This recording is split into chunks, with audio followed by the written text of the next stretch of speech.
สบายดีมื้อนี้เลขลาววันที่17เดือน3ปี2025เนาะเลขทูป0399033093930390เนาะควายกระปูสร้างปานใหญ่ห่านนาคน้ำหลัก3หลัก9หลัก0เด้อผู้ใดที่มักก็ลองเบิ่งเนาะลองเสี่ยงลองโชคเบิ่งโชคไผมันเด้อ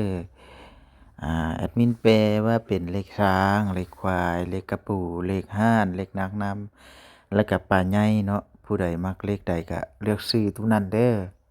เลือกซื้อตัวที่มักการเสี่ยงโชคเสี่ยงดวงมีเข้ามีหลุด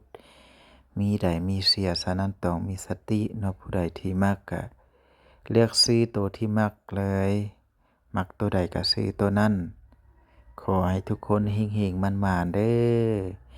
ผู้ใดเข้ามาเบิ่งมาฟังแล้วก็อย่าลืมกดไลค์กดแชร์กดติดตามมื้อใดว่างแอดจะลงให้เบิ่งทุกๆงวด